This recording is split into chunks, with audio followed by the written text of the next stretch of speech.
Hello दोस्तों, मैं राम शर्मा। दोस्तों, हमने आपके लिए एक ट्रेडिंग उपदेश नाम से एक चैनल बनाया है, जिसके ऊपर आपको इन्वेस्टमेंट संबंधी सभी प्रकार की सूचनाएं एवं उससे संबंधित अपडेट्स दिए जाएंगे, जिसमें आपको इन्वेस्टमेंट के सभी टूल्स के बारे में बताया जाएगा कि हम लोग हर व्यक्ति दोस्तों अपनी कमाई में से कुछ पैसा बचत के रूप में डालना चाहता है और वो बचत ऐसी जगह पे करना चाहता है कि जिससे उसको मैक्सिमम से ज़्यादा उसको रिटर्न मिल सके दोस्तों। लेकिन कभी-कभी दोस्तों कुछ कम ज्ञान की वजह से या अनजाने में लोगों के द्वारा गलत जगह पर इन्वेस्टमेंट हो जाता है, जिसकी वजह से उनको काफ़ी अच्छा नुकसान उठाना पड़ता है और उनकी ज़िंदगी भर की सारी कमाई जो है वो ज़ीरो हो जाती है दोस्तों। ठीक है ना? तो इसलिए हम लोग आपको दोस्तों समय-समय पर आपको इन्वेस्टमेंट से संबंधित सभी सूचनाएँ देंगे, जिससे आपको मैक्सिमम से मैक्सिमम रिटर्न मिल सके दोस्तों। ठीक है ना? इसमें दोस्तों इन्वेस्टमेंट टूल के अंतर्गत कई तरह की पॉइंट हैं, जैसे कि आपको पहला नंबर 1 है रियल एस्टेट दोस्तों। रियल एस्टेट में दोस्तों जैसे कि प्रॉपर्टीज वगैरह होती हैं, जैसे हर रियल एस्टेट ऐसी चीज है जिस जो कि इसका नाम ही रियल एस्टेट है, यानी कि ये प्योर इन्वेस्टमेंट है दोस्तों और इसमें नुकसान होने की संभावनाएं बहुत ही कम है। क्योंकि आप जानते हैं दोस्तों कि पूरी दुनिया में जनसंख्या बहुत तेजी से बढ़ रही है, लेकिन हमारे पास में जो जमीन है वो तो सीमित है। वो कोई रबड़ या इलास्टिक तो है नहीं जिसको हम खींच कर बढ़ा सकते हैं। जमीन उतनी रहनी है, लेकिन लोग बढ़ रहे हैं, इसकी वजह से जमीन की कमी हो रही है। और जब किसी चीज की शॉर्टेज होती है दोस्तों, तो उसकी वैल्यू जो है वो बहुत तेजी से बढ़ती है। ठीक है दोस्तों, इसकी वजह से रियल एस्टेट जो है वो बहुत ही अच्छा इन्वेस्टमेंट टूल है, जिसमें हम लोग, लेकिन इसके लिए एक प्रॉब्लम होती है दोस्तों कि रियल एस्टेट में हम लोगों को ज़्यादा पैसा इन्वेस्ट करना पड़ता है। कभी-कभी कुछ लोगों के पास में उतना पैसा नहीं होता है जिससे कि वो रियल एस्टेट में इन्वेस्टमेंट कर सकें। जैसे कोई बड़ा प्लॉट खरीदना है हमको, तो उसके लिए हमको लाखों करोड़ों रुपए चाहिए होते हैं, या हमको कोई फ्लैट खरीदना होता है, उसके लिए भी हमको बहुत बड़ी अमाउंट चाहिए होती है। लेकिन हमारे पास एक छोटा अमाउंट है, तो उस अमाउंट को हम इसमें रियल एस्टेट के रूप में इन्वेस्टमेंट नहीं कर सकते हैं दोस्तों। ठीक है ना? तो लेकिन अगर जिनके पास में एक बड़ा अमाउंट है और लंबे समय के लिए हमारे पास में वो सेव है, तो दोस्तों रियल एस्टेट से बेस्ट कोई इन्वेस्टमेंट नहीं हो सकता। इसमें हम इन्वेस्टमेंट कर देते हैं तो हमको बहुत ही बेस्ट इन्वेस्टमेंट मिलता है और बहुत ही सुरक्षित इन्वेस्टमेंट होता है। रियल एस्टेट के अंतर्गत दोस्तों किसी भी शहर में जहां हम रह रहे हों, वहां पर, या कोई टाउन में रह रहे हों, वहां पर हम लोग अगर कोई प्लॉट खरीद लेते हैं, प्लॉट लेकिन प्लॉट खरीदते समय हमको सभी चीज़ों को ध्यान रखना पड़ता है दोस्तों। वो किसी डिस्प्यूटेड ज़मीन तो नहीं है कहीं पर, किसी को डबल बेची हुई तो नहीं है। आजकल दोस्तों फ्रॉड बहुत हो रहे हैं, इसलिए हमको उस सभी चीज़ बिंदुओं पर ध्यान देना होगा। सभी तरह की जानकारी करनी पड़ेगी आपको कि कोई किसी प्रकार का कोई फ्रॉड तो नहीं हो रहा है आपके साथ में, सही चीज़ हो सके तो आप लोग गवर्नमेंट से अप्रूव्ड ज़मीन ही खरीदें दोस्तों, और उसकी पूरी इंक्वायरी रजिस्ट्रार ऑफिस में करवा लें दोस्तों, किसी वकील के द्वारा। ठीक है ना? और उसके बाद में उस ज़मीन को आप ले लें।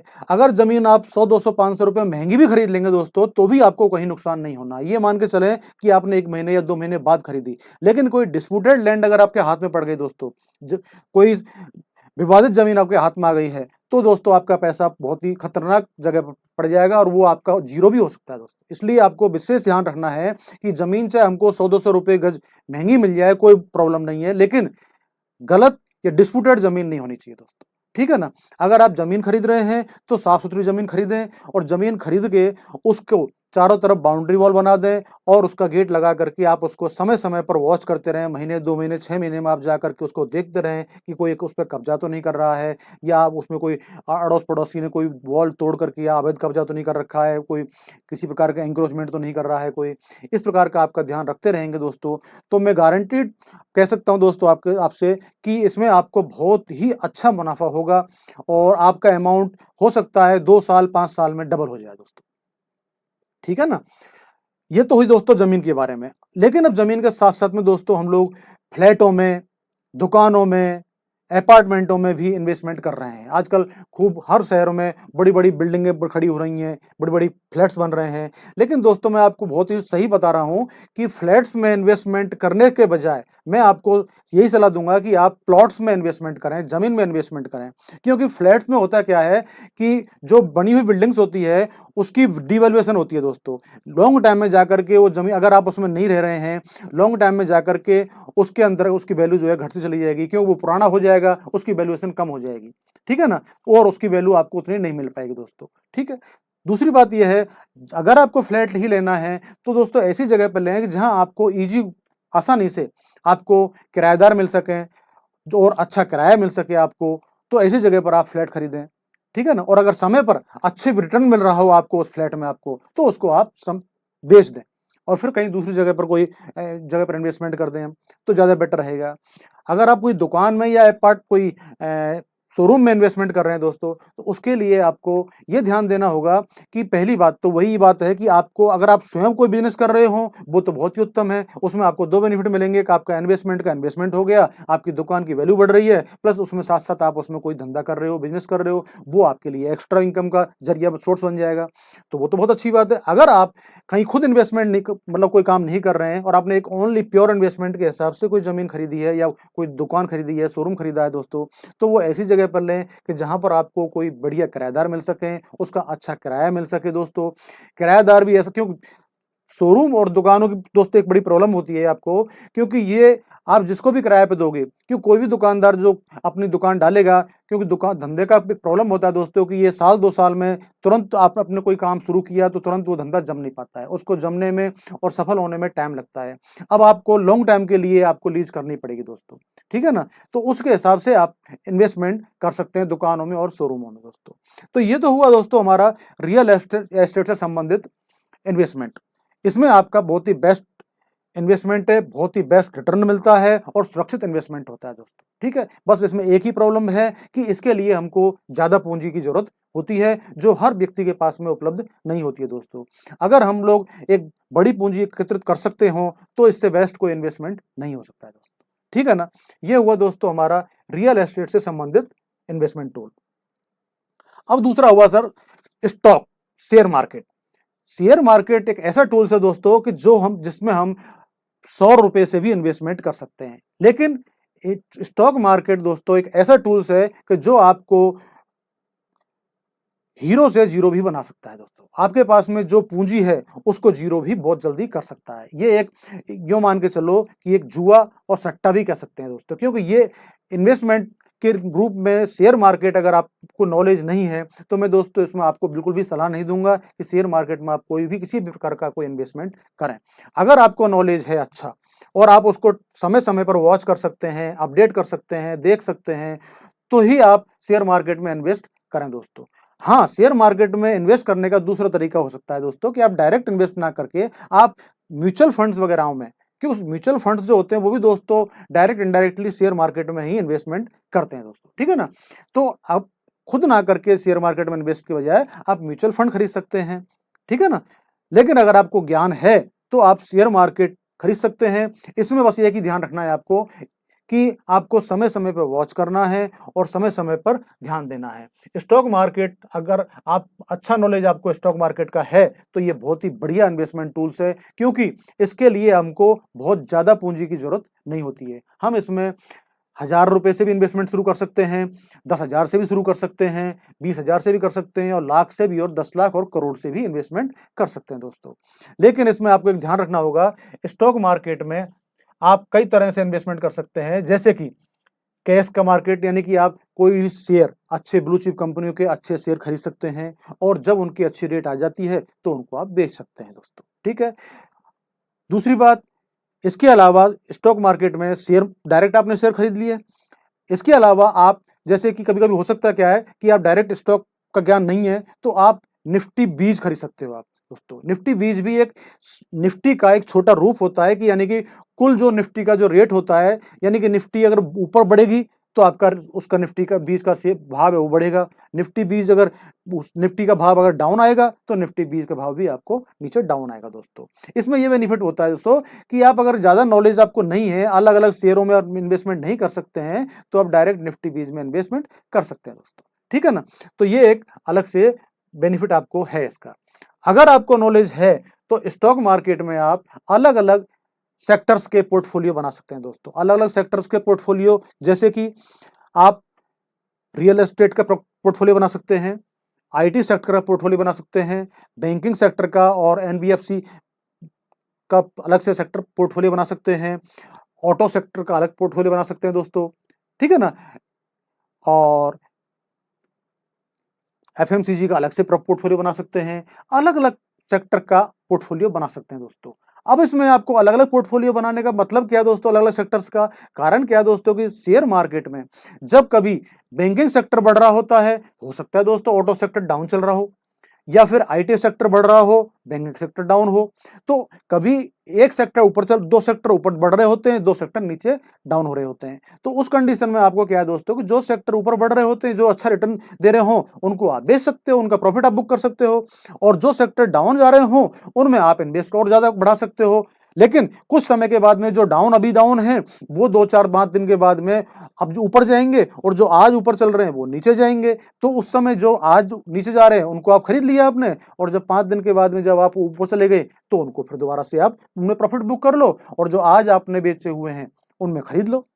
तो इस प्रकार से दोस्तों ये साइकिल आप चला सकते हो। लेकिन इसमें आपको यही चीज है दोस्तों, मैं आपको पहले ही बता रहा हूं कि अगर आप टाइमली अपडेट कर सको, टाइमली इसको वॉच कर सको, क्योंकि शेयर मार्केट का बहुत जो पुराना समय था वो जा चुका है कि आपने ब्लू चिप कंपनियों के, बड़ी कंपनी को शेयर खरीद के छोड़ दिए और भूल जाओ आप। तो दोस्तों उस समय नहीं है। आजकल क्या होता है कि आपने कहो तो आज जो शेयर बेचे हैं या खरीदे हैं, जो खरीद रखे हुए हैं, वो 2 साल या 3 साल के बाद आप देखो कहो तो वो जीरो हो चुके होंगे, या फिर वो थोड़ा बहुत बढ़ भी गए हों, या फिर उनमें से और लॉस हो रहा हो। तो कोई बहुत ज्यादा रिटर्न ऐसे नहीं मिलता है। इन शेयर मार्केट में अगर आपको रिटर्न लेना है तो आपको टाइम टू टाइम वॉच करना होगा दोस्तों, और टाइम टू टाइम अपडेट करना होगा अपने पोर्टफोलियो को। कौन से शेयरों को आपको जो अच्छे नहीं परफॉर्म कर रहे हैं उनको निकाल देना है, और जो शेयर अच्छे परफॉर्म कर रहे हैं उनका और ज्यादा शेयर्स का संख्या बढ़ा देनी है दोस्तों, ठीक है ना। तो इस प्रकार से अपने पोर्टफोलियो को अपडेट करते रहोगे तो ही शेयर मार्केट में आप अच्छा पैसा बना सकते हैं दोस्तों। ये तो हुआ दोस्तों हमारा स्टॉक मार्केट का, कैश का शेयर मार्केट का काम, ठीक है। अब ये इसमें क्या करना है आपको कि जैसे आज आपने खरीद लिया, वीक लिया, आपने देख लिया, एक वीक के बाद में आपने कोई चीज अच्छी लगी, वो अच्छा रिटर्न दे रही है, बेच दिया, फिर कोई खरीद लिया, चलता रहेगा। अगर आप इसको इंट्राडे काम कर रहे हो शेयर मार्केट में, उसके लिए आपको दोस्तों बहुत ही अच्छा नॉलेज होना चाहिए। आपको टाइम टू टाइम देखना पड़ेगा कि आप कौन सी, जिसमें जो शेयर्स के जो भाव हैं वो कौन कौन से बढ़ रहे हैं, कौन से घटने वाले हैं। सुबह कोई शेयर बढ़ रहा है, शाम तक बढ़ेगा या घटेगा, कहीं आपको नॉलेज है नहीं है, आपने कोई शेयर में पैसे लगा दिए और शाम तक आपका पैसा और नुकसान हो गया, आपका डाउन आ गया रेट। तो ऐसा नहीं होना चाहिए दोस्तों। इसके लिए आपको पूरा ज्ञान होना पड़ेगा, अध्ययन करना पड़ेगा। इसके लिए कैंडल्स वगैरह को आपको रेगुलर देखना पड़ेगा, कौन सी कैंडल्स ज्यादा अच्छी बन रही है, कि कौन से शेयर में कैंडल डाउन जा रही है या अच्छी है, कौन सा इंडिकेटर आपको मिल रहा है जिस समय की आपको इन्वेस्टमेंट और बढ़ाना चाहिए या घटाना चाहिए, मार्क उस शेयर में से आपको निकल जाना चाहिए या उसमें एंट्री कर लेनी चाहिए। ये सारे दोस्तों इंडिकेटर्स होते हैं जो आपको, जिनके बारे में आपको सीखना पड़ेगा और नॉलेज लेना पड़ेगा दोस्तों, ठीक है ना। अब इसके साथ साथ शेयर मार्केट में दूसरा आता है दोस्तों F&O, future and options.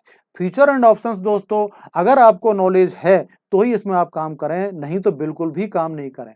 Future and option ऐसा है दोस्तों कि आज आपने सुबह में सपोज करो 10 लाख रुपए लगाए, शाम तक आप उनको बिल्कुल जीरो कर सकते हो दोस्तों। ये एक ऐसा टूल्स है कि जो जिसको अगर बर्बाद होना हो सुबह से शाम तक में तो इसमें पैसा लगा दे। और ये भी नहीं है, अगर आपको अच्छा नॉलेज है, आपके पास डेयरिंग और आपका भाग्य काम कर रहा है, तो ये आपको जीरो से हीरो भी बना सकता है दोस्तों, ठीक है ना।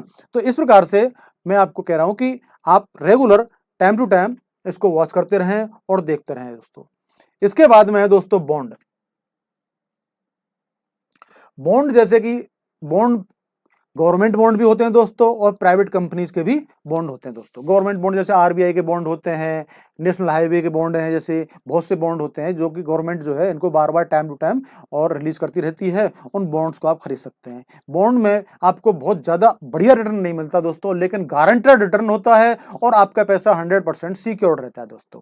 ये आपको ऐसे मतलब कि लोगों को लगाना चाहिए जो कि रिटायर्ड पर्सन हैं, ओल्ड एज वाले हैं, जिनको की यानी कि जो अपना पैसा अगर खो दें तो दोबारा कमा नहीं पाए, ऐसे लोगों को ये बॉन्ड्स वगैरह में पैसा लगाना चाहिए दोस्तों। क्योंकि उनको कभी भी स्पेकुलेशन वाले टूल्स में पैसा नहीं लगाना चाहिए, क्योंकि उनका अगर पैसा डूब जाता है तो उनकी जो ओल्ड एज की जो प्रॉब्लम है वो बढ़ जाएगी दोस्तों, ठीक है ना। इसलिए बॉन्ड्स में आप पैसा लगा सकते हैं, ये सेफ एंड सर्टेन पैसा मिलता है दोस्तों। Investment fund like mutual fund. Mutual fund दोस्तों बहुत बढ़िया टूल्स है। अगर आप जैसे कि म्यूचुअल फंड जो होते हैं वो आपको शेयर मार्केट में इन्वेस्टमेंट करवाते हैं और बेड या सारे की अपना बॉन्ड्स वगैरह में भी इन्वेस्टमेंट करते हैं, इवन एफडी में भी करते हैं, सभी तरह के इन्वेस्ट मतलब उनमें पैसा लगाते हैं म्यूचुअल फंड वाले। आप उनमें चुन सकते हो कि कौन कौन से सेक्टर्स में आपको अपने पैसे को लगाना है, उसी प्रकार के म्यूचुअल फंड में आप पैसा लगा सकते हैं दोस्तों। एक ज्यादा रिस्की होते हैं, एक कम रिस्की होते हैं। कम रिस्की वालों में क्या होता है दोस्तों कि बहुत ज्यादा उतार चढ़ाव नहीं होता है और आपको रिटर्न भी लेकिन कम मिलता है उसमें। और जो ज्यादा स्पेकुलेशन वाले म्यूचुअल फंड होते हैं, जैसे कि जिनमें ज्यादा मात्रा में स्टॉक्स में इन्वेस्टमेंट होता है, उसमें लेकिन रिस्क भी होती है कि उसमें कम भी मिल सकता है रिटर्न आपको और ज्यादा भी मिल सकता है दोस्तों, ठीक है ना। तो इस प्रकार से दोस्तों आप ये म्यूचुअल फंड में पैसा लगा सकते हैं। म्यूचुअल फंड में पैसा वही लगाते हैं जिनको खुद को पर्सनली मतलब कि ज्यादा नॉलेज नहीं होता है शेयर मार्केट के बारे में, वही इसमें पैसा लगाते हैं दोस्तों। अब आया दोस्तों बैंक प्रोडक्ट्स। बैंक प्रोडक्ट्स में जैसे कि दोस्तों फिक्स डिपॉजिट्स होती है बैंक की, तो फिक्स डिपॉजिट्स में भी दोस्तों वही पैसा लगाते हैं कि जिनको इन्वेस्टमेंट के बारे में नॉलेज कम होता है और वो किसी प्रकार का कोई रिस्क लेने के लायक नहीं होते हैं, नहीं लेना चाहते हैं और सेफ रिटर्न जिनको चाहिए होता है, प्लस उनको लिक्विडिटी की भी टाइम टू टाइम जरूरत पड़ती रहती है। उन लोगों को हमेशा बैंकिंग एफडीज में पैसा डालना चाहिए, जिससे वो कभी भी पैसे को निकाल सकते हैं और उनको समय समय पर रिटर्न भी मिलता रहता है दोस्तों टाइमली। ऑप्शन एफ एंड ओ, ये मैंने आपको अभी बताया था स्टॉक मार्केट के साथ साथ दोस्तों, है ना। एन्युटीज, एन्युटीज दोस्तों ये है यानी कि ये हमारी जो पेंशन टाइप के प्रोडक्ट हैं ये दोस्तों, कि हम लोग इसमें कई कंपनियां हैं जो आजकल, तो पहले एलआईसी चलाती थी लेकिन अब तो कई प्राइवेट कंपनियां भी, बैंकें भी इस स्कीमों को चलाती हैं। इनमें दोस्तों हम लोग रेगुलर एक इनकम को, हमारी एक रेगुलर इनकम जो होती है उसको अगर हम इन्वेस्टमेंट करते रहें, अगर हमने 10 साल 20 साल 25 साल तक हम इन्वेस्ट करते रहेंगे, तो एक आफ्टर रिटायरमेंट के हमको एक बहुत ही अच्छा एक हैंडसम अमाउंट मिल जाता है और प्लस उसका मंथली रिटर्न भी मिलता रहता है दोस्तों। इस प्रकार के जो प्रोडक्ट होते हैं वो एन्युटी प्रोडक्ट होते हैं। एन्युटी प्रोडक्ट जो होते हैं दोस्तों एक लॉन्ग टाइम के बाद में भी ले सकते हो और इमीडिएट एन्युटी भी होती है दोस्तों, जिसमें आप एक साथ पैसा लगा करके और अगर नेक्स्ट मंथ से ही आप इसमें रिटर्न भी ले सकते हो, मंथली इनकम भी ले सकते हो दोस्तों, ठीक है ना। रिटायरमेंट प्लान भी वही एन्युटी जो है वो भी एक प्रकार का रिटायरमेंट प्लान ही होते हैं दोस्तों। रिटायरमेंट प्लान में दोस्तों कई तरह के होते हैं, जैसे एन्युटी प्लान ले सकते हो आप। इसके अलावा जैसे कि ये जो सीनियर सिटीजन्स की जो स्कीम्स होती हैं पोस्ट ऑफिस वगैरह में, बैंकों में होती हैं, उसमें थोड़ा सा नॉर्मल इंटरेस्ट से थोड़ा ज्यादा इंटरेस्ट उनको मिलता है दोस्तों, ठीक है ना। और मंथली इनकम स्कीम है पोस्ट ऑफिस की, है ना, पीपीएफ वगैरह में पैसा डाल सकते हैं। इस टाइप की जो प्रोडक्ट हैं वो रिटायरमेंट प्लान होते हैं दोस्तों, ठीक है। इसके अलावा है दोस्तों क्रिप्टो करेंसी। क्रिप्टो करेंसी दोस्तों आजकल इसका चलन ज्यादा बढ़ गया है, लेकिन इसकी बात हम नहीं करेंगे क्योंकि ये इंडिया में वैलिड नहीं है दोस्तों। इंडिया में अभी इंडिया गवर्नमेंट ने क्रिप्टो करेंसीज को अथॉराइज नहीं किया है और ये एक प्रकार की बेनामी संपत्तियों में ज्यादा यूज होती है दोस्तों क्रिप्टो करेंसी, और ये अभी हमारे आरबीआई ने और इंडिया गवर्नमेंट ने इसकी परमिशन नहीं दी है, इसलिए क्रिप्टो करेंसी के बारे में अभी हम ज्यादा आपको डिस्कस नहीं कर पाएंगे, ठीक है ना। नेक्स्ट है दोस्तों कमोडिटी प्रोडक्ट। कमोडिटी प्रोडक्ट में दोस्तों सभी तरह की जो, जैसे कि गोल्ड है, सिल्वर है, तांबा है, ठीक है ना, और जो भी मेटल्स हैं वो सब कमोडिटी प्रोडक्ट हो गए, प्लस गेहूं, बाजरा, जौ वगैरह जो है इनमें आप इन्वेस्टमेंट कर सकते हो। ये कमोडिटी प्रोडक्ट भी जो है ये भी शेयर मार्केट की तरह है, ये इनके भी एक्सचेंज होते हैं दोस्तों, इनमें आप पैसा लगा सकते हो और इनमें ना लगा करके आप डायरेक्ट भी मार्केट से गोल्ड उठा सकते हो, खरीद सकते हो, ज्वेलरी ले सकते हो, चांदी ले सकते हो दोस्तों, है ना, फिजिकली ले सकते हो, और अलग अलग मेटल्स भी ले सकते हो, गेहूं, बाजरा, जौ, ये भी आप डायरेक्ट फिजिकली उठा सकते हो मार्केट से, स्टोरेज कर सकते हो, फिर बाद में बेच सकते हो। तो ये सब जो है कमोडिटी प्रोडक्ट है, इनमें भी आपको एक निश्चित रूप से प्रॉफिट हो जाता है दोस्तों, लेकिन इनमें एक टाइम लगता है। सिक्योरिटी प्रोडक्ट जो होते हैं ये भी एक प्रकार के बॉन्ड ही होते हैं दोस्तों ज्यादातर, तो लेकिन इसमें क्या होता है कि सिक्योरिटी जो होती है 100% होती है और कुछ प्राइवेट कंपनियां भी इस प्रकार के प्रोडक्ट निकालती हैं, है ना, जिस प्रकार के ये जो बॉन्ड आते हैं, प्लस से ये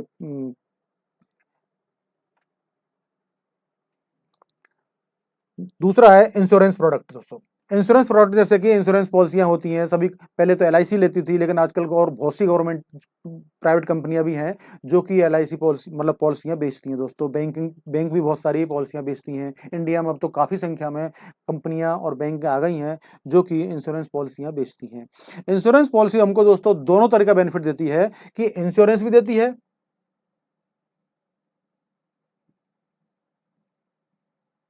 प्लस इन्वेस्टमेंट भी देती है दोस्तों।